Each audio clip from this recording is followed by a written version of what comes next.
العدلان ونعمة العلاوة او كما قال رضی اللہ عنہ۔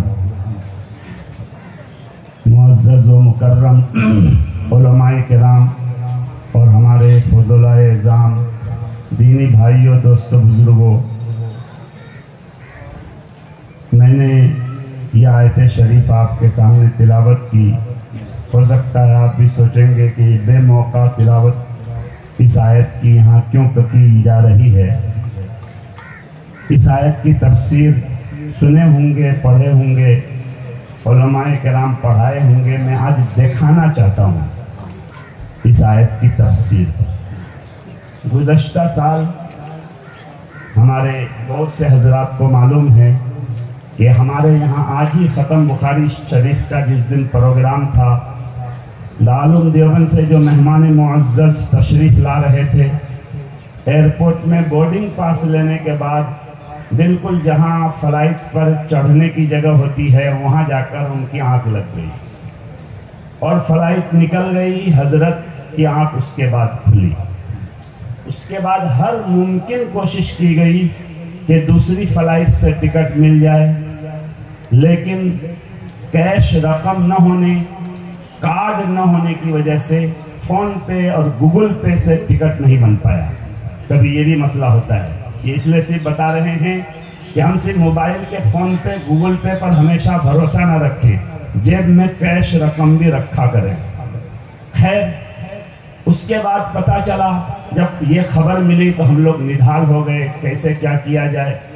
حضرت مولانا مشتاق انفر صاحب دامت برکاتہم العالیہ محتمیم جامعہ حاضہ سے ہم لوگوں نے بتایا۔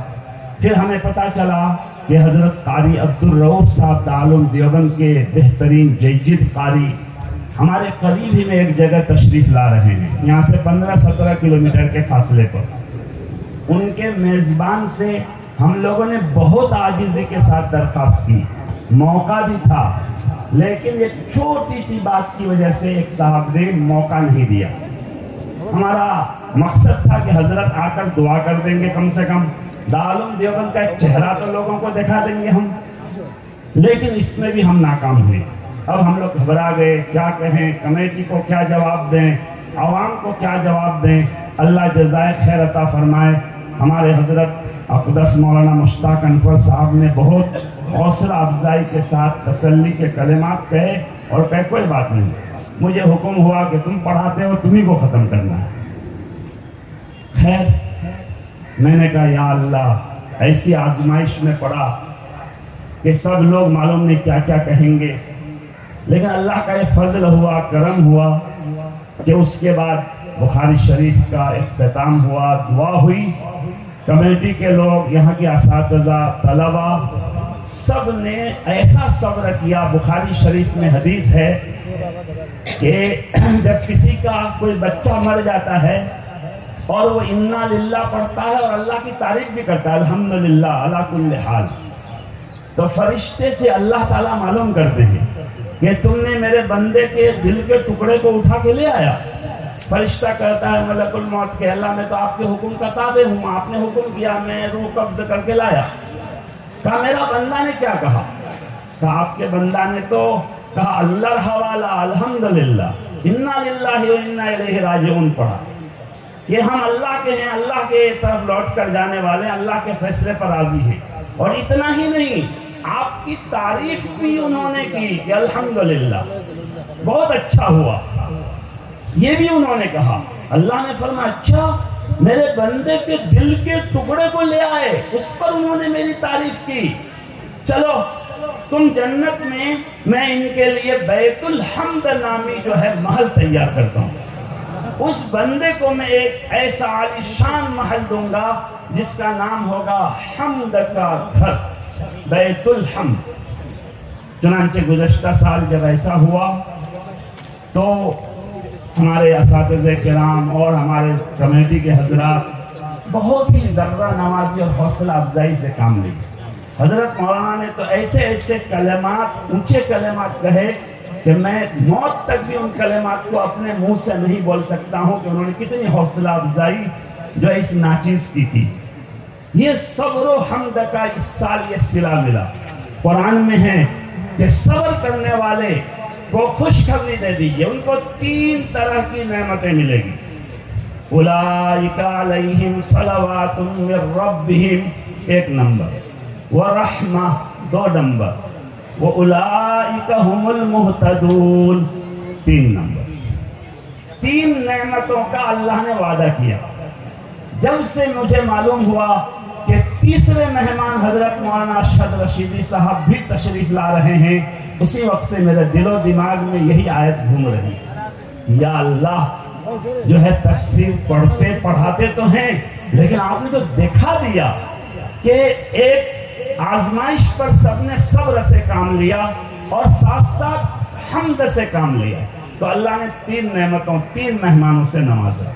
ایک مہمان مکرم کا بیان آپ نے خود سنا کہ انہوں نے پوری شریعت کا نچوڑ اور ہمارے عزیز طلبہ کرام کے لیے اور ہم سب کے لیے ایسا چراغ انہوں نے اب ہمارے ہاتھ میں دے دیا کہ اس کی روشنی سے ہم اپنی زندگی کا سفر بہت آسانی سے طے کر سکتے ہیں۔